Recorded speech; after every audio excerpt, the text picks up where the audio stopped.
అంటే నెల్లూరు జిల్లాకి main Congress party కార్యాలయంలో బీజేపీ జెండాలు పట్టుకుని బీజేపీకి సంబంధించిన వాళ్ళు లేక మరొకళ్ళో మనకు తెలియదు కానీ బీజేపీ జెండాలు పట్టుకొని ఇందిరాభవన్ లోపలికి ప్రవేశించి అందులో మా పీసీసీ ప్రెసిడెంట్ ఇది చించేశారు.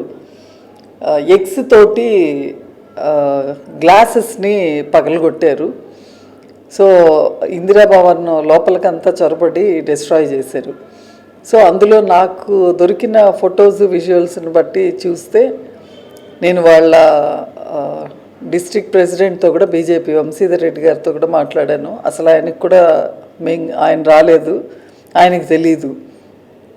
సో ఎవరో అసలు వాళ్ళు బీజేపీ పేరు పెట్టుకొని ఎవరో బహుశా పెయిడ్ గుండాలు అయి ఉండొచ్చేమో వాళ్ళు వచ్చేసి ఇందిరాభవన్ లోపలికి వచ్చి ఎవరైనా నిజంగా ప్రొటెస్ట్ చేయాలి అంటే సో ప్రొటెస్ట్ చేసేది పార్టీ ఆఫీస్ ఎదురుగా కూడా కూర్చుని ప్రొటెస్ట్ చేసుకోవచ్చు.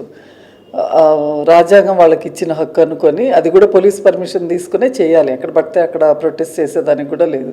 పోలీస్ పర్మిషన్ లేకుండా వచ్చి మా పార్టీ ఆఫీస్ ఎదురుగా కూర్చోవడం కూడా కాదు, కూర్చున్నా పర్వాలేదు, లోపలికి వచ్చి అద్దాలు పగలగొట్టి.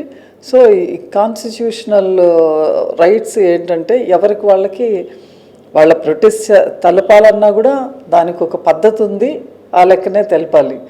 సో ఎవడ పడితే వాడు వచ్చేసి రౌడీలంతా వచ్చేసి అట్లా చేయడం అనేది ఇట్ ఈస్ వెరీ రాంగ్.